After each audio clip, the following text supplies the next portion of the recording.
ঘুষ দিয়ে চাকরি উপার্জিত টাকা কি হালাল হবে?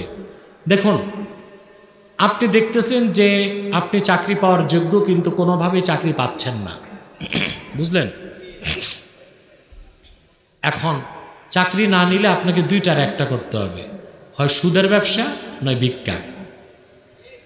তখন বাধ্য হয়ে ঘৃণার সাথে কিছু যদি দিতে হয় আপনি দিবেন, ঘৃণার সাথে।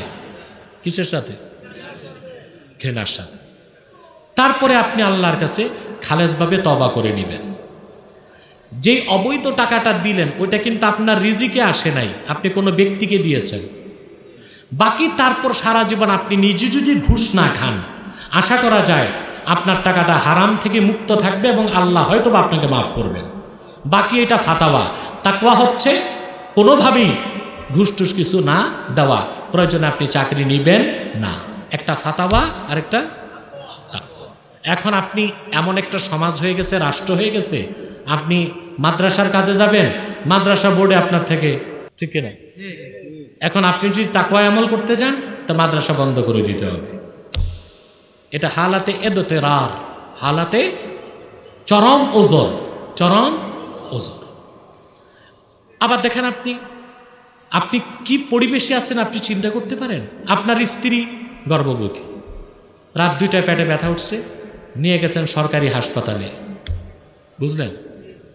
ডাক্তার নাই, অ্যাসিস্ট্যান্টকে 500 টাকা দিলেন, ডাক্তার আসলো। এটাই তো ঘটনা। ডাক্তার বলে এখানে হবে না, ঢাকা মেডিকেল নাও। এখানে হবে না, ঢাকায় কোনো বড় ক্লিনিকে নাও, বুঝেন না? মনে করেন পিজি হাসপাতালে যাও, এখানে হবে না। তো অ্যাম্বুলেন্স দেন, নাই ড্রাইভার বাড়িতে, আরও 500 টাকা দিলেন, ড্রাইভার মুখ ধুয়ে আসছে, তারপর এটা গেছে পিজিতে।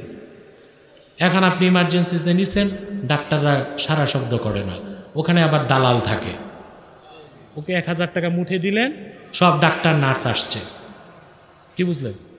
ট্রিটমেন্ট হলো, বাচ্চা আপনার দুনিয়া আসছে, ইতিমধ্যে 2000 টাকা ঘুষ দিয়ে দিয়েছেন বাচ্চা আসার। তারপর বাচ্চা বড় হয়েছে, নামি দামি স্কুলে ভর্তি করবেন ঢাকায়, ভর্তি নেয় না। আপনার কোনো এমপি মন্ত্রীও নাই, বড় ভাইও নাই। স্কুল ম্যানেজমেন্ট কমিটি আছে না, স্কুল ম্যানেজিং কমিটি, বলল যে 2 লাখ টাকা ডোনেশন করেন, মানে ঘুষ, ভর্তি নিব। আপনি 2 লাখ টাকা দিলেন, ছেলেটা ভর্তি হলো, পড়াশোনা করে মাস্টার্স করলো, বিসিএস ক্যাডার, চাকরি নাই।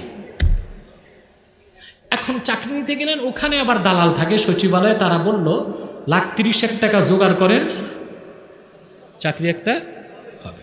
আপনি 30 লাখ টাকা নেই, এসে বাবার দাদার জমিন সব বিক্রি করে কিছুটা শ্বশুর বাড়ির ঋণ নিয়ে 30 লাখ টাকা দিলেন, চাকরি পাইছেন।